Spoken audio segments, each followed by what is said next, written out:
Well, let's for our fans here. Let's talk a little bit about game two and what happened with that defense down the stretch. I mean, Jimmy Butler had a number of great defensive plays. I think two deflections that led to fast breaks, and of course that final deflection at the rim to seal the game. Just how Yeah. good is Jimmy Butler? You know, he's as good a two-way player as there is in the game. You know, there's if you start putting together the best players in the world and you start talking about combinations of offense and defense, Jimmy's come, and I think he's been a misunderstood guy for sure, because he truly is about winning and not about statistics or accolades. And he's come in and he wants to work hard and he wants to compete and he wants to be around guys who want to compete just as hard as he does. How good is he? I mean, you watch, he's a guy who provides you with what you need. You know, we had a game against the Bucks, and he had to go out and score 40, and he did it. You know, and then the next game he had 12 or 14 and had to impact winning in a different way, draw people to him, take the most difficult defensive assignments. So here you are watching a game like yesterday or 2 days ago in game two, and the first game went a certain way. The second game, now we have to make adjustments, and a lot of what was adjusted in the second game required Jimmy to make offensive sacrifice. And it's never a question. He's absolutely all in for doing things that are going to win. And when you saw Bam Adebayo going crazy with dunks and all that in the third quarter, a lot of that was opened up because of what Jimmy was required to do. And then, you know, when it comes down to closing time, most people think it's you got to go get that guy's got to go get you a basket. Well, I mean, he got us baskets, but not in the way everybody thinks. He put the stops. They were competitive plays where he was able to impose his will, his winning will, on the game. And he had 4 steals on the game, but the steal that he makes, where he makes the deflection and runs out of bounds, saves it left-handed behind the back. We go out in transition, and there he is running back onto the court to get the layup. I mean, it's just absolutely hard. And then one of the great competitors in the NBA with Marcus Smart, there was a 50-50 ball between he and Jimmy was the one that came up with it, you know. And then, of course, that last play, they're trying to throw the lob, and that's their best athlete. They throw it to their best athlete, and it's up in the air, and it's a competition between he and Jimmy, and Jimmy just imposed the will on the game, and there we were, you know. So it's spectacular to see what he's doing. I'm hoping that, you know, not for anybody's sake, other than the basketball world understanding how good a player he is, they start to recognize what he's able to do. And I must say, it's really awesome to see someone put so much into defense and the commitment to never give up on any play. I think it's a great role model for kids to follow as well, right? Because we just see offense nowadays, but we don't really give defense much attention. Well, it's funny, if you're going to come play for the Miami Heat, you're going to play defense, and you're going to have to compete on the floor and have to compete for the ball in the air, and you're going to have to do things that are spectacular, and you don't know when that moment's going to come or what you're going to be required. So I think the preparation for what we do is, I mean, obviously we go about things a little bit differently. We're not for everybody, but we have a special group of guys that are all interested in doing those things. There's a lot of ways to play the game well, and it's not just about getting the shot off. Well, speaking about spectacular defense, how about that game-winning block by Bam Adebayo in Game 1? I think Magic Johnson called it the best playoff block he has ever seen. Do you agree? Yeah. Well, there's been a lot of great blocks. You know, obviously there's, LeBron James block to seal Game 7 against the Golden State Warriors was big time. But the fact that one of the greatest in the game's history recognized a play like that from a young star like Bam, who does winning things like Jimmy does, to to put him in that category. I mean, sure, I don't know top whatever. I don't know which one's the greatest block or situation, whatever. Tayshaun Prince had a great block against Reggie Miller, one-on-one, the full court sprint. I mean, there's a lot of great plays out there. And that certainly goes down into now playoff history. Bam will always be seen for that moment. And that's, you see it. It's that competitive will, and you have to be vulnerable enough to go put yourself out there to lose that battle or win the battle. And for him, he came up with the win in that battle.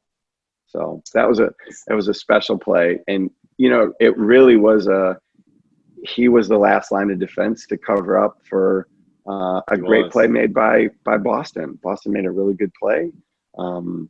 They got by our initial defense, and we've got one guy left who can save the game for us or give us a chance to win for sure. And there he was. So it was a special play. With the technique, going up with the left hand, not fouling, and just getting it right at the rim, the timing of it, it's just amazing to watch. Yeah.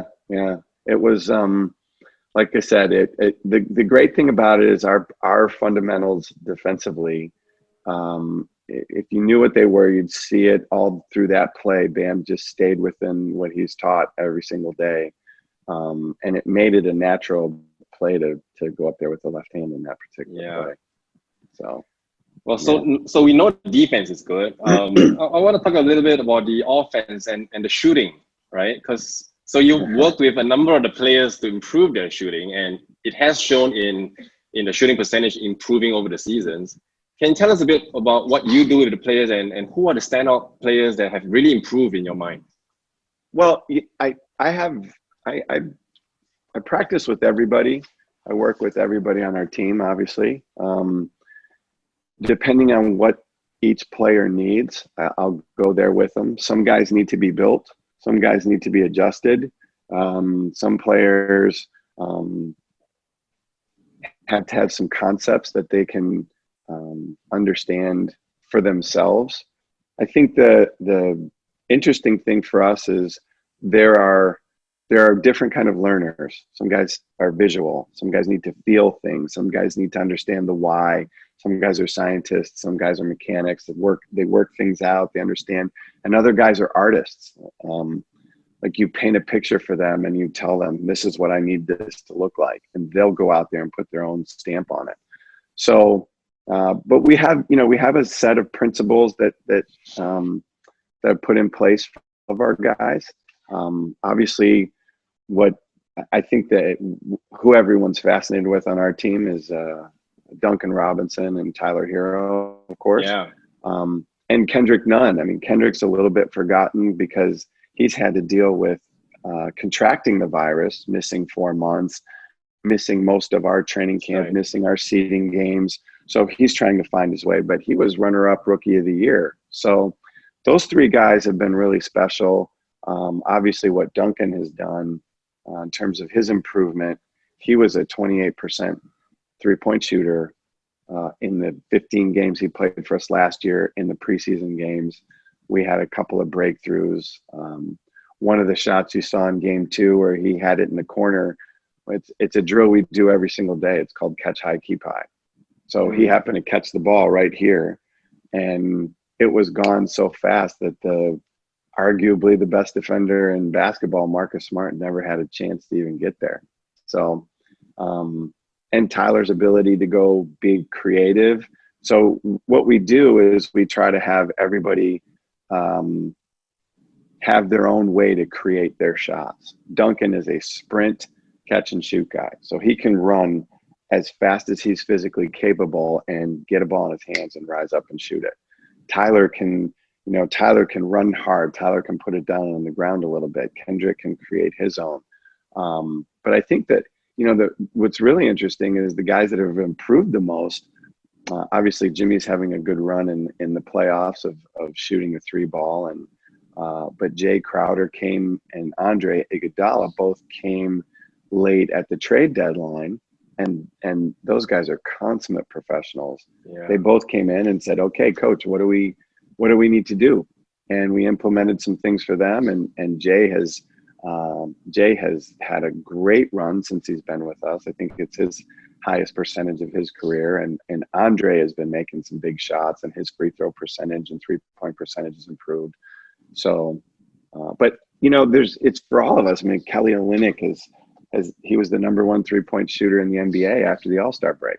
And Goran Dragic is obviously, he's become the best version of himself. So it's proud for our guys to be able to achieve things and become the best version of themselves. Yeah, and well, I must say congratulations, Rob, and to you and to your staff for the amazing job that you have done with improving the shooting of almost every member of the team, and the team is really doing well in the shooting aspect. They're doing well in the winning aspect, and shooting's a good part of it. So I'm happy to contribute for sure. Thanks. What's the key for the Miami Heat if you guys are to win this series? I think the key for us is to, again, try to impose our collective will on the game.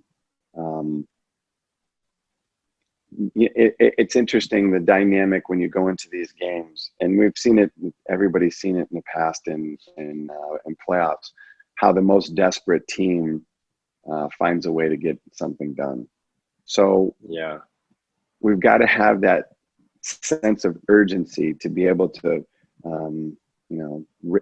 laser our focus on the things that we need to do, be able to quickly move from one thing to another in terms of adjustments. We've been able to make some good adjustments during the games, and we're going to have to come take a great competitive punch from a really talented Celtics team that's trying to get a win.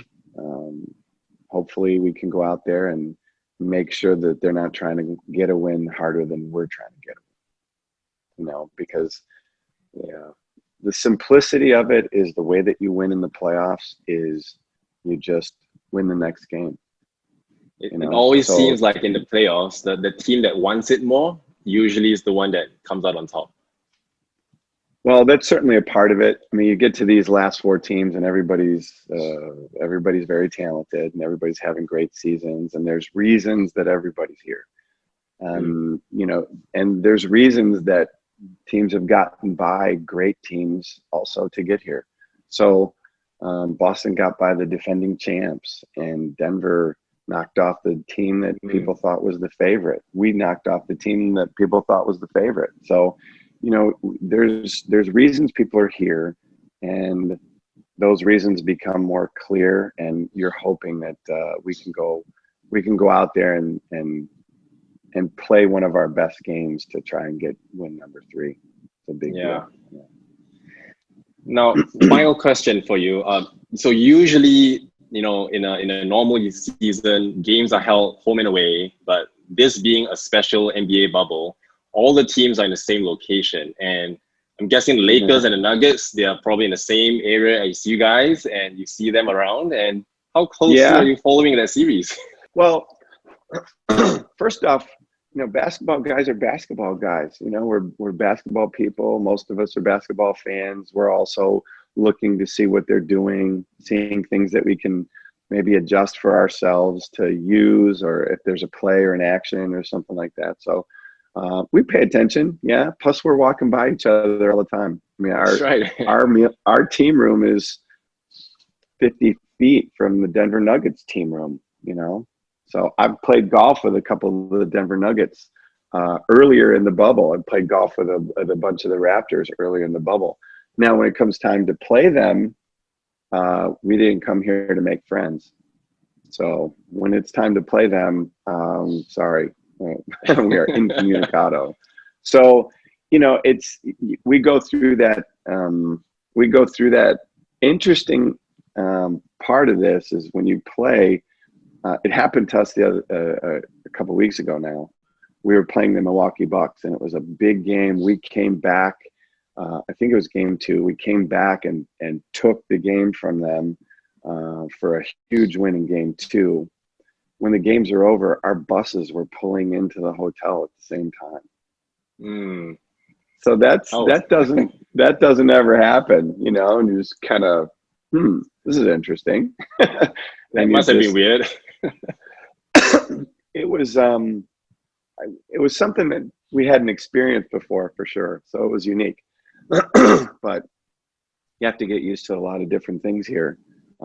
Circumstances have changed, and I think the teams that adapt the best at least give themselves an opportunity to do well.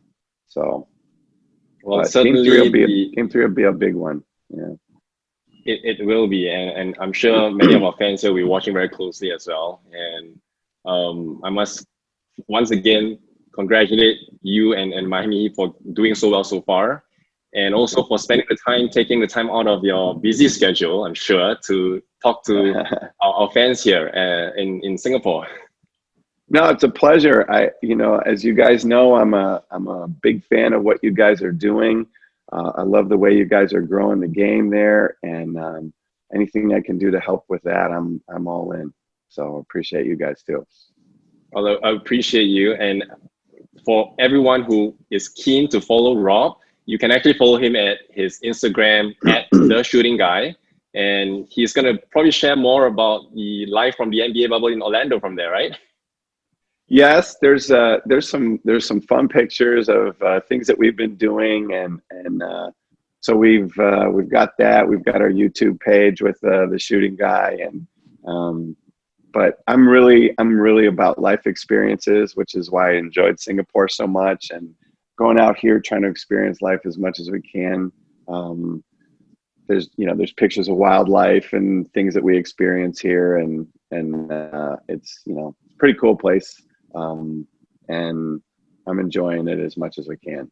So, well, we hope to see you here soon. And for all our fans here, if you want to hear more from Rob and also from the Singapore Slingers, be sure to subscribe to the Slingers YouTube channel. Just go there, hit the subscribe button, and you also stand a chance to win some prizes. But for today, we've come to the end of the session. So thank you once again, Rob, for taking the time to speak with us today, and good luck. Yeah, it's my pleasure. Thanks. I look forward to doing it again. Appreciate it.